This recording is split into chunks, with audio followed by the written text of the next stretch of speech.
Sekali peristiwa, Yesus berkata kepada orang banyak, "Akulah roti kehidupan yang telah turun dari surga. Jika seorang makan dari roti ini, ia akan hidup selama-lamanya. Dan roti yang aku berikan itu ialah dagingku, yang akan aku berikan untuk hidup dunia." Orang-orang Yahudi pun saling bertengkar dan berkata, "Bagaimana dia ini dapat memberikan dagingnya kepada kita untuk dimakan?" Karena itu kata Yesus kepada mereka, "Sesungguhnya aku berkata kepadamu, jika kamu tidak makan daging Putra Manusia dan minum darahnya, kamu tidak mempunyai hidup di dalam dirimu. Siapa saja yang makan dagingku dan minum darahku, ia mempunyai hidup yang kekal, dan aku akan membangkitkan dia pada akhir zaman. Sebab dagingku benar-benar makanan, dan darahku benar-benar minuman. Siapa saja yang makan dagingku dan minum darahku, ia tinggal di dalam aku, dan aku di dalam dia. Sama seperti Bapa yang hidup mengutus aku, dan aku hidup oleh Bapa, demikian juga siapa saja yang memakan aku, ia akan hidup oleh aku. Inilah roti yang telah turun dari surga, bukan roti seperti yang dimakan nenek moyangmu, dan mereka telah mati. Siapa saja yang makan roti ini, ia akan hidup selama-lamanya." Demikianlah sabda Tuhan. Terpujilah Kristus.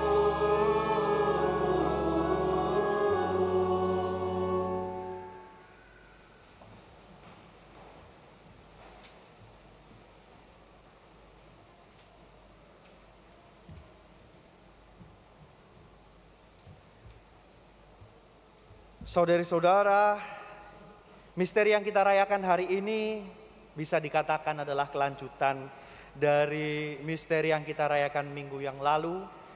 Bagaimana minggu lalu kita merayakan Hari Tritunggal Maha Kudus, di mana kita semua diingatkan bahwa kita ini adalah jemaat yang disatukan dalam kesatuan Allah Tritunggal, Bapa, Putra, dan Roh Kudus.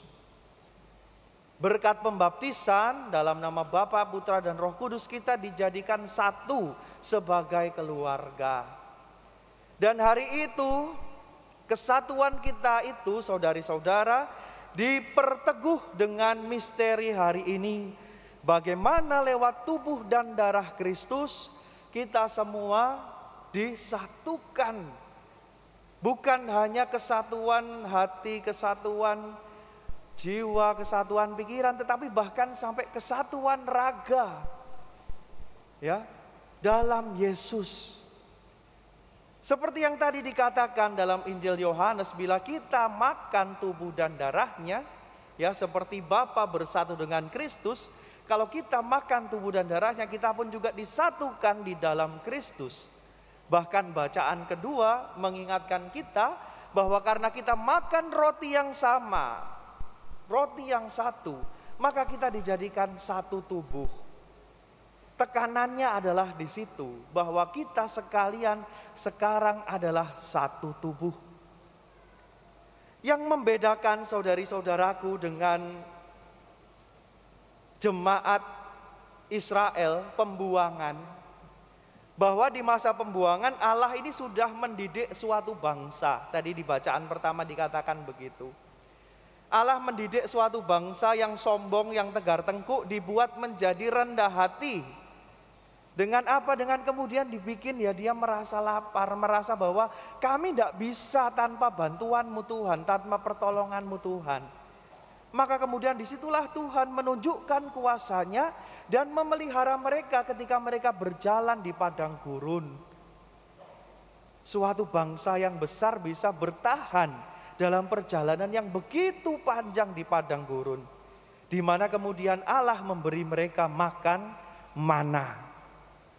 Tetapi yang membedakan adalah bahwa dalam bacaan Injil dikatakan oleh Yesus sendiri dengan jelas bahwa mana yang diberikan kepada bangsa Israel ini ya berbeda dengan tubuh Kristus yang kita terima dalam perayaan Ekaristi.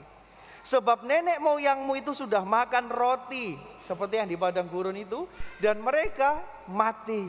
Tetapi siapa saja yang makan roti ini yang diberikan oleh Yesus sebagai tubuhnya sendiri, ia akan hidup selama-lamanya. Itulah yang membedakan. Bahwa kita semua yang disatukan dalam tubuh Kristus, endingnya, akhir hidupnya bukanlah di kematian, tetapi akhir hidupnya adalah seperti Yesus. Bagaimana Yesus setelah wafat dia bangkit. Hidup selama-lamanya. Kita pun demikian. Maka saudari-saudara, roti yang diberikan oleh Yesus ini tidak diberikan kepada semua orang. Tidak sembarangan orang boleh menerimanya. Tidak. Bagi mereka yang benar-benar mengakui, yang benar-benar percaya, menyerahkan diri kepada Yesus, kepada merekalah roti ini diberikan sebagai tubuhnya, tubuh Kristus. Jadi memang bukan kepada semua orang, bukan. Misalnya ada orang yang belum dibaptis, belum menerima komuni pertama, datang terus kemudian menyambut roti yang dibagikan, bagaimana? Ya tidak ada kesatuannya karena tidak ada iman di situ.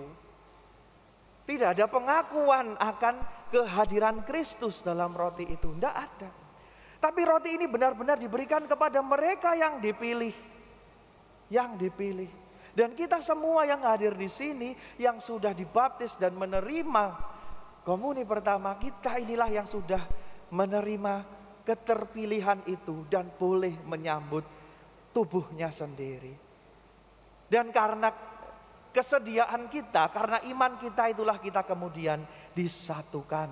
Kita adalah umat pilihan yang disatukan sebagai tubuh Kristus. Maka saudari-saudaraku yang terkasih, kemarin ada seorang mahasiswa saya mengirimi saya satu pesan dari Santa Faustina, kerahiman ilahi ya, tentang bagaimana umat kita, umat Katolik menyambut tubuh Tuhan. Bagaimana selama ini kita menyambut tubuh Tuhan dalam Ekaristi itu. Disposisi batinnya bagaimana. Di situ diserukan satu keprihatinan yang menyebutkan bahwa banyak orang beriman tidak sungguh-sungguh menerima tubuh Tuhan itu sebagai ya Tuhan yang hadir dalam dirinya. Tidak ada penghayatan di sana. Tidak ada kesadaran bahwa Tuhan itu masuk dalam diriku. Aku yang berdosa ini, tidak pantas ini, menyambut Tuhan yang masuk dan kemudian menjiwaiku. Tidak ada kesadaran di situ. Akhirnya ya hanya sekedar formalitas menyambut sudah. Dalam keadaan yang tidak sadar bahkan. Hanya sekedar ya Tuhan kalau benar ya sudah, kalau tidak ya sudah. Pokoknya saya menjalankan kewajiban. Maka saudari-saudaraku, Hari Raya Tubuh dan Darah Kristus ini mengingatkan kita sekali lagi bahwa tubuh Kristus yang akan kita sambut setiap kali kita merayakan Ekaristi adalah benar-benar tubuhnya yang diberikan kepada kita karena ia murah hati, karena ia mau menyelamatkan kita, karena ia mau mengajak kita sampai pada hidup yang kekal. Semoga kita semua semakin beriman, semakin menyiapkan diri kita untuk menyambut tubuh Tuhan, sehingga setiap kali Tuhan hadir dalam diri kita ragawi, jasmani, dan rohani itu dijiwai oleh Kristus sendiri dan kita bisa menghidupkan Kristus satu sama lain kepada saudari-saudara kita. Semoga kita sekalian dimampukan, dikuatkan untuk menjadi Kristus-Kristus yang hidup bagi sesama kita satu sama lain.